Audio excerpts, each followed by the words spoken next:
ឆ្នាំ2030ដែលយើងដាក់ទិសដៅនឹងតាមផែនការនេះយើងអាចធានាដឹកជញ្ជូនបានឈានទៅដល់ជាង2លាន TEU ឥឡូវយើង1លានបាទ1លានហត់រវល់ប៉ុណ្ណាហើយអញ្ចឹងអ្នកដែលដឹងថា1លានហត់ប៉ុណ្ណាតិចទៀតឡើង2លានអាចអង្គុយភ័យអត់ទេតែ reach capacity គឺមានយកបុគ្គលិកបន្ថែមទៀតបរិយាកន្លែងអញ្ចឹងបានទីតាំង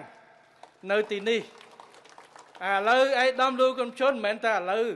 កឧត្តមពេញពនីគាត់ថាចាំអាទី3ហើយចាំយើងគិតអាទី4ទី5ខ្ញុំតាទេឯកឧត្តមលោកកំឈុនឆ្លងខ្ញុំពីឆ្នាំទៅតែផែនការទី6បាត់ហើយជំហាន6រួចទៅហើយកន្លែងណាដែលត្រូវធ្វើអាទី6គាត់គូសប្លង់រួចបាត់ទៅហើយឯកឧត្តមពេញពនីក៏ដឹងដែរអញ្ចឹងការគិតគូសចាក់ខុសវិស័យវែងហើយអានេះដែលខ្ញុំបានគេមុនឯកឧត្តមសៃសំអាលហើយឧត្តមម៉ាំងស៊ីណេតដីដែលនៅក្នុងកំពង់ផែនៅជាប់នេះគឺធ្វើម៉េច reserve សម្រាប់ការរីកចម្រើននៃផែនេះទៅថ្ងៃអនាគតបាទអានេះគឺយើងត្រូវទុកព្រោះពេលដែលយើងរីកប៉ុណ្ណេះអត់គ្រាន់ទេគ្រាន់តែ2លានកុងតឺន័រក្នុងរយៈពេលដដែលត្រូវការកន្លែងដាក់នឹងវាច្រើនទៅហើយប៉ុន្តែកុងតឺន័រនេះគឺជាផ្នែកមួយទៅមុខទៀតយើងមានគេថាប្រព័ន្ធភស្តុភារកម្មតំបន់មាន bonded warehouse transshipment ហ្នឹងគឺអីវ៉ាន់ឥឡូវគេគ្រាន់តែនិយាយថាអីវ៉ាន់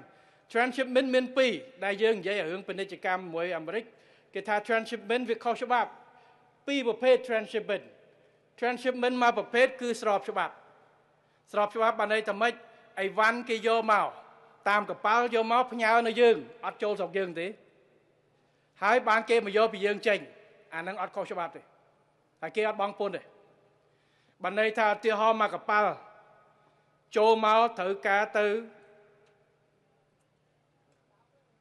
លឹមច្បាង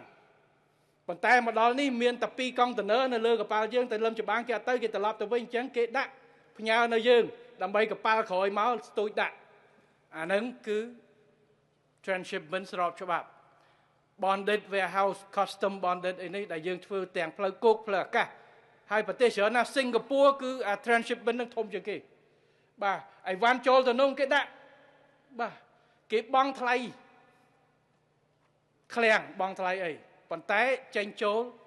គេអត់ត្រូវការបង់ពន្ធគយសិង្ហបុរីដល់ចេះព្រោះគេផ្ញើអញ្ចឹងហើយបានទំនិញចេញចូលកប៉ាល់ចេញចូលទៅសិង្ហបុរីច្រើននៅយើងបានសាកល្បងមួយជំហានតែឥឡូវមិនដឹងថាយ៉ាងម៉េចទេដើរយ៉ាងម៉េចដើរតិចតែឥឡូវពេលដែលកប៉ាល់នេះចូលបាន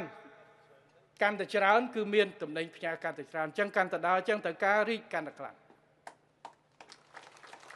ហើយការធ្វើភស្តុភារកម្មតំបន់ផ្សេងកាន់តែតម្រូវការឥឡូវយើងមានភស្តុភារកម្មជាមួយជប៉ុនដើរមានកម្រិតតែរករូបមន្តដើម្បីឲ្យដើរកាន់តែខ្លាំងហើយទីទៀតខេត្តប្រសិទ្ធនុនិងខេត្តទាំង4នេះ